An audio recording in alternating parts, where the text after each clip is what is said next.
Assalamualaikum warahmatullahi wabarakatuh.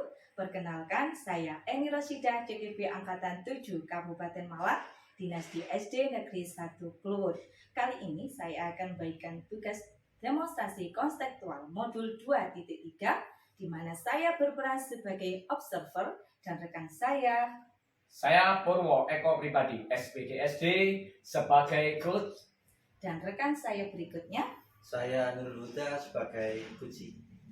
Semoga tugas demonstrasi konseptual modul 2.3 kali ini bermanfaat untuk kita semua.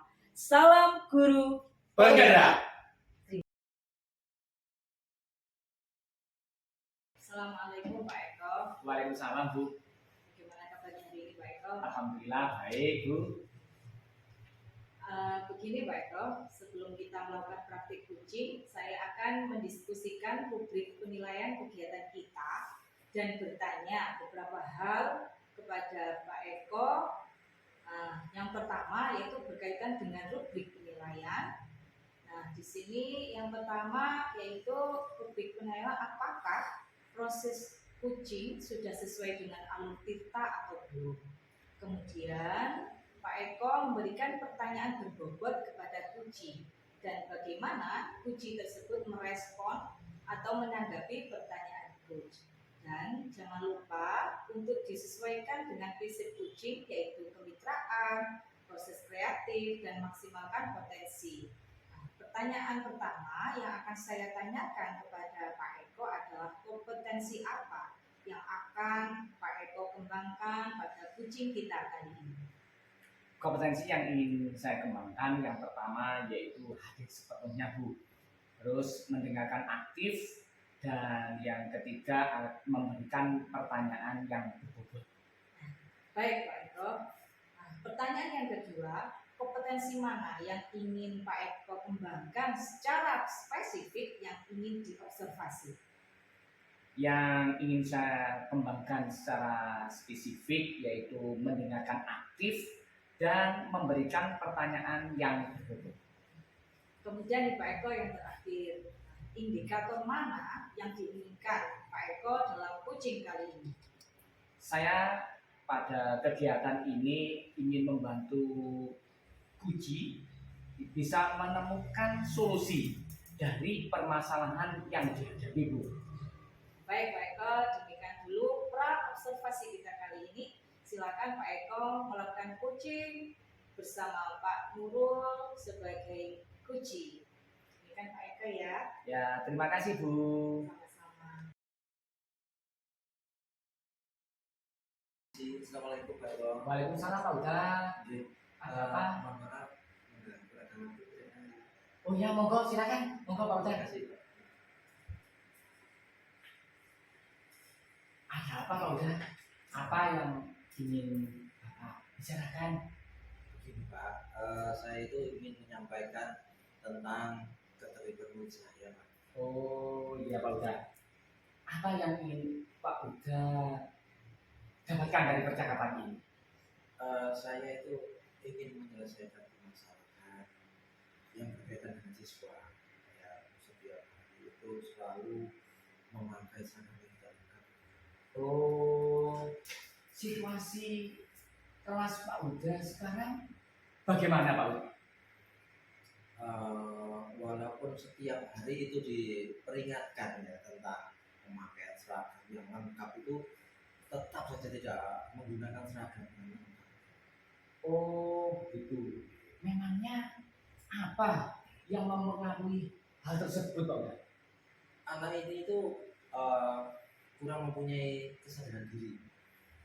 Jadi nggak sadar kalau kewajibannya itu sebagai peserta diri itu ya memakai seragam yang lengkap. Ya mungkin ya karena kurangnya perhatian gitu. Oh, gitu. Situasi yang bagaimana yang Pak Uda inginkan? Saya itu menginginkan ya situasi peserta didik dapat menjalankan kewajibannya dengan baik, seperti pakaian seragam yang lengkap ya sesuai dengan peraturan yang berlaku. Apa yang membuat situasi yang Pak Uda inginkan itu bisa terwujud Pak Uda? itu semua bisa terwujud itu jika anak tersebut melaksanakan tanggung jawabnya dengan baik, sehingga berperilaku sesuai dengan peraturan dan kesepakatan kelas yang sudah dilakukan. Oh iya ya Pak Uda. Ada gagasan apa dari hal atau untuk mengatasi permasalahan tersebut Pak Uda? Dari Pak Uda sendiri ada bagaimana gagasannya? Oke, rencana saya itu melaksanakan segitiga restitusi lah, atau dengan defisit Dari rencana Pak Uda yang menjadi prioritas yang pertama Pak Uda laksanakan itu apa Pak Uda? Yang prioritas yang pertama itu yang saya lakukan, saya akan melaksanakan segitiga restitusi, yaitu menstabilkan identitas, kualitas kebijakan, menegakkan keyakinan. Oh ya, berarti Pak Uda akan melaksanakan segitiga restitusi ya. Dari kegiatan itu apa yang Pak Uda perlu siapkan? Yang saya siapkan ya membuka kembali acara siswa, menyiapkan angket, melaksanakan segitiga restitusi. Kemudian kriteria yang Pak Uda inginkan itu yang bagaimana Pak Uda? Saya itu berharap dengan kegiatan segitiga restitusi ini itu siswa bisa kembali semua. Jadi tetap seperti teman-teman yang lain. Ya, baik. Terus kapan ini akan Pak Uda laksanakan? Karena menurut saya ini adalah hal yang penting, sehingga akan saya lakukan secepatnya lah, mungkin seperti besok. Iya, ya.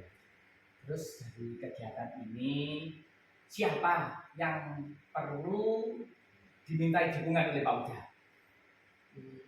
Saya itu akan berkoordinasi dengan Pak Radit, juga Pak Hasan selaku guru PJL agama, ya, untuk ikut serta dalam pelaksanaan kedisiplinan belajar saya. Terus sekarang apa yang bisa disimpulkan dari sesi ini dan pembicaraan kita ini Pak Uda? Dari percakapan ini tadi saya mengambil kesimpulan bahwa siswa saya disiplin, memang seragam, dan pertama yang saya lakukan adalah melakukan segitiga restitusi agar siswa tersebut bisa memakai seragam sesuai peraturan atau SKP. Oh, iya. Saya yakin Pak Uda dapat melaksanakan rencana aksi Bapak dengan baik. Nah, setelah kita ngobrol-ngobrol seperti ini, kira-kira bagaimana sekarang perasaan Pak Uda? Alhamdulillah perasaan saya setelah ngobrol dengan Pak, saya senang sekali dan merasa lebih lega karena saya telah menemukan solusi dari permasalahan yang saya hadapi. Ya, terima kasih. Oh ya, sama-sama Pak Uda. Semoga rencananya dapat berjalan dengan lancar. Terima kasih Pak. Oh ya, oke, monggo silakan. Waalaikumsalam.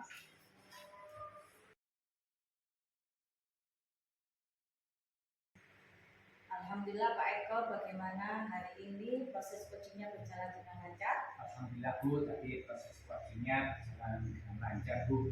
Ya.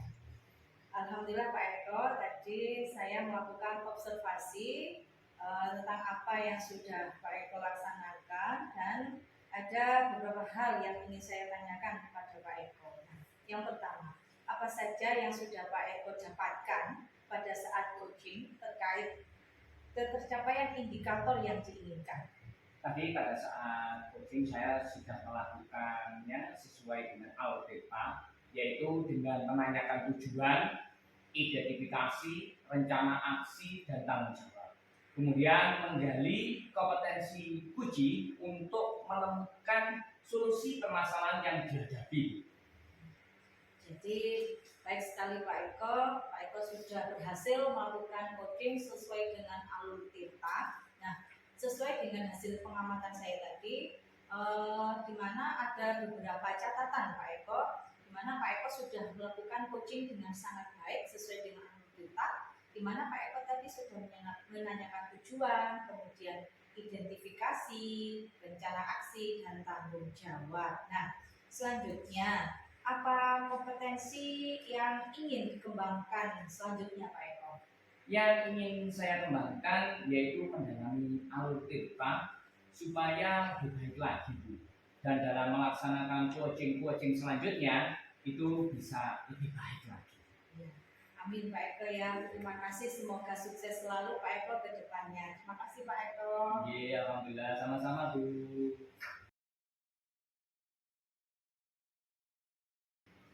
Assalamualaikum Bu Eni. Bagaimana kabarnya Bu Eni hari ini? Waalaikumsalam. Alhamdulillah kabar saya hari ini baik Bu Eni. Bagaimana dengan kabarnya Bu Eni hari ini? Alhamdulillah Bu, saya juga baik. Apakah Bu Eni hari ini sibuk Bu? Oh, hari ini saya longgar Bu Eni. Sepertinya ada yang dibicarakan ya. Iya Bu, begini saya mau minta izin waktu sebentar 10 sampai 15 menit. Ingin sharing dengan Ibu. Baik Bu Eni, kapan kita bisa ngobrolnya? Sekarang Bu Eni bagaimana? Ibu bisa? Mumpung sekarang jam istirahat. Monggo bisa Bu Eni. Baik Bu. Kira-kira. Baik Bu Eni. Ngomong-ngomong, hari ini yang ingin Bu Eni bicarakan apa? Begini Bu, saya ingin sharing dengan Ibu terkait permasalahan pembelajaran saya di kelas 5 Bu. Memangnya pembelajaran di kelas 5 bagaimana Bu Eni? Begini Bu, saya merasa jika siswa saya itu kurang memiliki minat belajar Bu, terutama pada pelajaran matematika. Nah, mereka itu merasa matematika itu sesuatu yang sulit, sesuatu yang menakutkan seperti itu Bu. Baik, menurut Bu Eli melihat bahwa siswa memiliki minat belajar yang kurang terhadap pembelajaran matematika. Nah, bagaimana Bu Eli menilai bahwa minat belajar siswa itu masih kurang? Saya melihatnya masih ada beberapa siswa saya itu ketika pelajaran matematika dia kurang semangat, dia rame sendiri, kurang fokus. Nilainya juga masih ada beberapa anak yang masih di bawah KKM. Selain itu juga parahnya ada beberapa siswa saya itu yang merasa ngantuk Bu, di dalam kelas saya. Begitu ya Bu Eli? Iya Bu. Jadi dari obrolan kita hari ini, apa yang ingin Bu Eli dapatkan dengan obrolan singkat kita hari ini? Saya menginginkan itu semua siswa saya memiliki minat belajar yang tinggi Bu, terutama pada pembelajaran matematika, sehingga nilai ulangannya nanti akan lebih bagus, lebih baik gitu. Baik Bu Eli. Bu Eli tadi berharap bahwa siswa Bu Eli itu memiliki minat yang tinggi terhadap pelajaran matematika. Nah, menurut Bu Eli, apa penyebab kurang minatnya siswa Bu Eli terhadap pelajaran matematika? Menurut saya ada beberapa faktor itu yang menyebabkan kurangnya minat belajar siswa saya. Contohnya mungkin mereka itu malas ya, malas menghitung. Jadi ketika dia menghitung satu kali tidak ketemu sudah dia malas, kurang bersemangat untuk menghitung. Karena mayoritas siswa saya terutama di kelas 5 itu malas menghitung, apalagi kalau sudah menghitung pembagian atau perkalian. Pada dasarnya mereka kurang hafal Bu tentang perkalian. Selain itu juga mungkin lingkungan belajar yang kurang mendukung. Mungkin juga lingkungan belajar itu juga kurang mendukung Ibu, sehingga minat belajar siswa saya kurang. Jadi masih rendah seperti itu. Nah, kemudian menurut Bu Eli, bagaimana caranya untuk meminimalisir penyebab kurangnya minat belajar anak-anak yang supaya lebih bersemangat dalam belajar matematika? Untuk meningkatkan belajar siswa mungkin dengan menciptakan lingkungan belajar siswa yang sesuai dengan kebutuhan siswa, kemudian menciptakan pembelajaran yang menyenangkan, mengajak mereka menghafalkan perkalian mungkin dengan permainan-permainan sederhana yang menyenangkan anak-anak sehingga anak-anak itu tidak merasa menghafal tetapi seakan-akan dia bermain tetapi dia mengerti pemahaman konsep perkalian atau pembagian seperti itu. Baik Bu Elia. Jadi berhubungan dengan minat belajar siswa pada pelajaran matematika, menurut Bu Eli dari skala 1 sampai 10, minat belajar siswa saat ini itu berada di skala berapa Bu Eli? Menurut saya minat belajar siswa saat ini itu masih dalam skala 4 itu.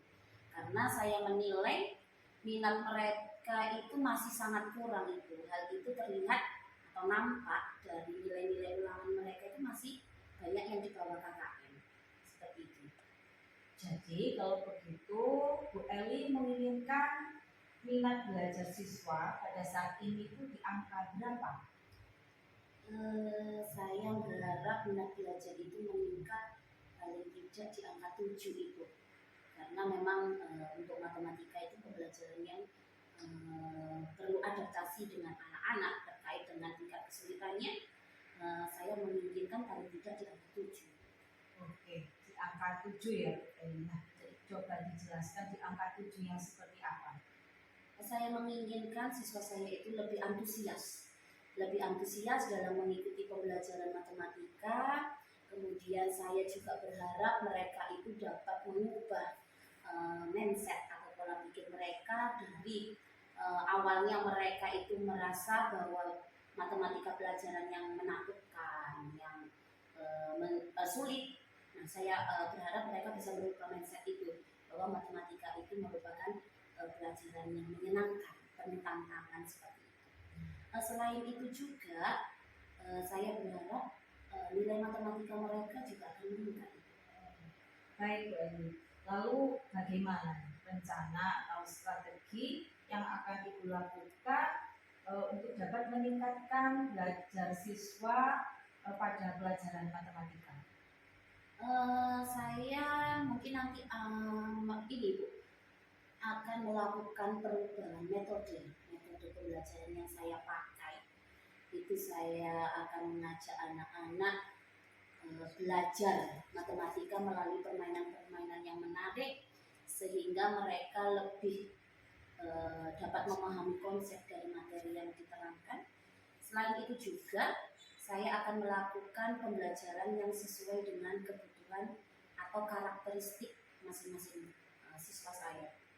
Itu yang sangat bagus, ini luar biasa. Nah, dari rencana Ibu tadi, apa tindak lanjut yang akan Bu Eli lakukan setelah obrolan kita hari ini?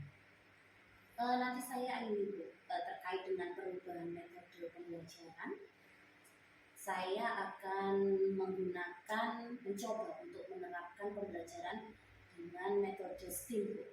Nah, selain itu juga nanti ada PBL, PJBL, ataupun metode-metode yang lain yang sesuai dengan materi atau karakteristik siswa saya. Weli, dari obrolan kita hari ini, apa yang Ibu dapatkan? Dari obrolan kita ini sangat biasa ya Bu. Saya menemukan solusi dari permasalahan saya yang saya hadapi di dalam kelas terkait dengan minat belajar siswa saya untuk pelajaran matematika, dan saya yakin serta optimis bahwa dengan melakukan perubahan metode pembelajaran ya itu dapat meningkatkan minat belajar siswa saya seperti itu. Saya yakin Bu Eli nanti bisa melaksanakan rencana Bu Eli dengan baik. Nah, setelah melaksanakan percakapan ini, bagaimana perasaan saat ini? Perasaan saya setelah ngobrol dengan Bu Eli sangat senang sekali Bu. Lega karena saya menemukan solusi dari permasalahan yang awalnya saya itu bingung kenapa siswa saya ini kok minat belajarnya kurang. ini saya lebih terbuka, tahu apa yang seharusnya saya lakukan. Dan terima kasih sekali ya Ibu Eni. Sama-sama Bu Eli. Semoga rencana Bu Eli bisa terwujud dan anak-anak memiliki minat yang tinggi terhadap pelajaran matematika ya Bu Eli. Iya, amin. Maaf Bu Eni karena waktunya ini istirahat sudah habis, saya ada jam mengajar di kelas. Terima kasih ya Bu Sukses Eni. selalu ya Bu Eli. Amin. Terima kasih Bu Eni. Oke, sama-sama.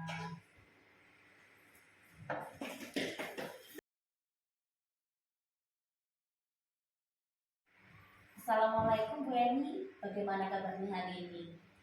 Waalaikumsalam. Alhamdulillah baik Bu Eli. Bagaimana Bu Eli sendiri?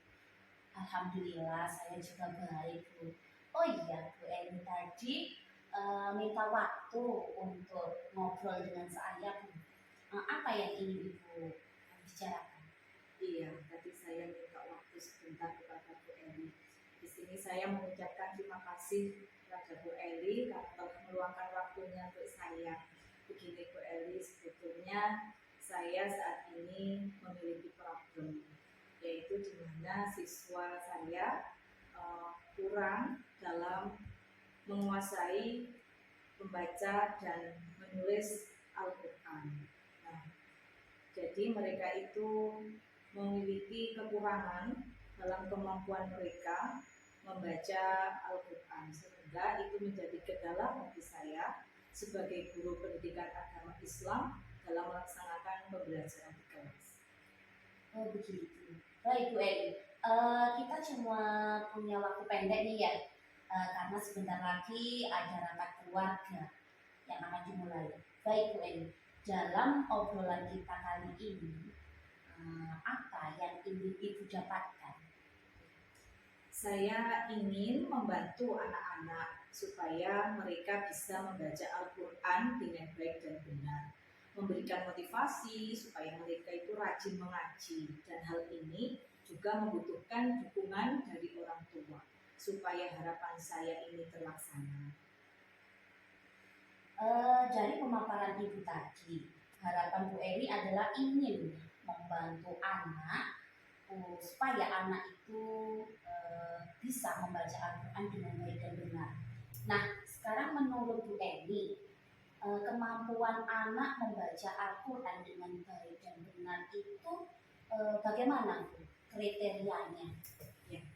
Menurut saya, kemampuan anak membaca Al-Quran dengan baik dan benar itu yang pertama adalah melafalkan huruf hijaiyah itu dengan fasih, dan yang kedua memahami hukum bacaan tajwid atau panjang pendek dalam membaca Al-Quran, dan yang ketiga itu adalah kelancaran dalam membaca Al-Quran.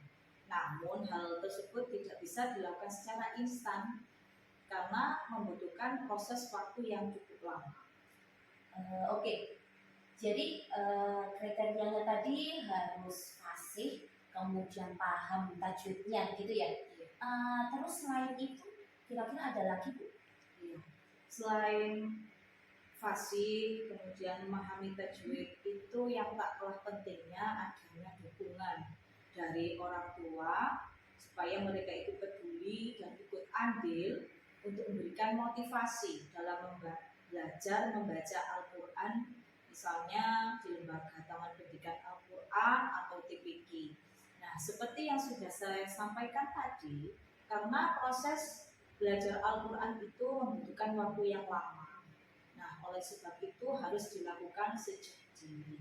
Dan yang saya amati sekarang itu anak-anak itu betul mengaji, tapi tidak kontinu, tidak disiplin. Sehingga itulah yang menghambat anak-anak sampai sekarang belum bisa membaca Al-Quran dengan baik dan benar. Baik, tadi dikatakan Ibu bahwa motivasi dari orang tua sehingga anak bisa membaca Al-Quran dengan baik dan fasih, sehubungan dengan harapan Ibu Eni itu jika skalanya itu 1 sampai 10, kira-kira nih siswa Ibu itu berada dalam angka berapa? Ya, saya memberi nilai di skala 6 Bu Eli. Nah, karena karena selama ini anak-anak pada materi pendidikan agama Islam dalam membaca dan menghafalkan surat-surat pendek atau juz amma itu mereka mengalami kesulitan. Sehingga saya harus menambah waktu lagi untuk pada setiap materi membaca Al-Quran tersebut.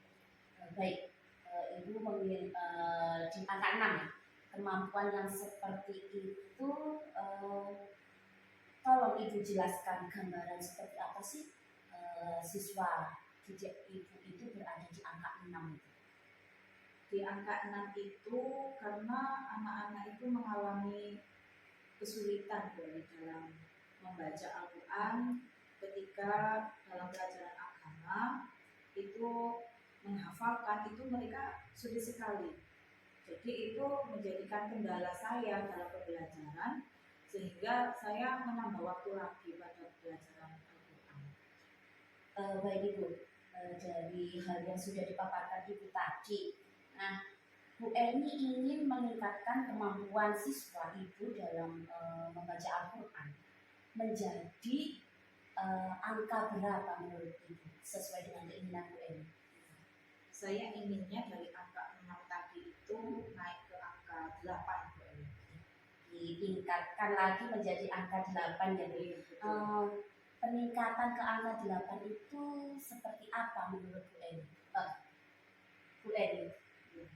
Di angka 8 itu harapan saya anak-anak itu dalam membaca Al-Quran itu tajwidnya dengan fasih, makhrajnya benar, kemudian tajwidnya juga betul, mereka memahami panjang pendeknya sehingga mereka bisa membaca Al-Quran itu baik dari segi pelafalan dan memahami tajwidnya. Dari yang dipaparkan Ibu tadi, lalu gini, bagaimana sih strategi yang akan dilakukan Bu Eni untuk meningkatkan supaya anak didiknya itu bisa membaca Al-Quran dengan baik dan benar? Iya, jadi begini Bu Eni, saya itu memiliki rencana yaitu meminta izin kepada kepala sekolah untuk mengadakan program kegiatan ekstra baca tulis Al-Quran atau ekskul BTI dengan meminta bantuan guru dari luar untuk mengajarnya karena jika saya sendiri saya tidak bisa karena tidak bisa maksimal gitu. Jadi saya harus meminta bantuan orang lain supaya hasilnya nanti bisa maksimal dan itu bisa dilaksanakan misalkan 1 minggu 3 kali itu maksimal, insya Allah targetnya bisa tercapai. Berarti Ibu Eni akan meminta bantuan ke teman untuk istilahnya guru ekstra gitu ya. Kemudian dilakukan seminggu 3 kali gitu. Nah, ide bagus itu Bu. Selanjutnya bagaimana dengan tindak lanjut yang akan Ibu Eni lakukan setelah kita melakukan pembicaraan hari ini? Ya, tindak lanjutnya ya seperti saya sampaikan tadi. Yang pertama, meminta izin kepada kepala sekolah dengan menyampaikan beberapa pertimbangan kenapa saya harus melaksanakan kegiatan ekstra BTI tersebut dan setelah itu melaksanakan program kegiatan ekstra BTI tersebut. Bagus sekali Bu Eni. Nah, mulai dari awal tadi kita melakukan obrolan-obrolan percakapan ini, apa yang Ibu Eni dapatkan dan percakapan yang kita lakukan ini? Ya, alhamdulillah Bu Eli, setelah saya ngobrol dengan Bu Eli hari ini, saya lebih tenang dan terbuka dalam mengatasi keinginan saya, sehingga saya bisa tertuntut untuk melakukan sesuatu yang seharusnya saya lakukan. Baik Bu Eni, semoga apa yang sudah diharapkan Bu Eni dapat terwujud sehingga siswa-siswanya itu bisa membaca Al-Quran dengan baik.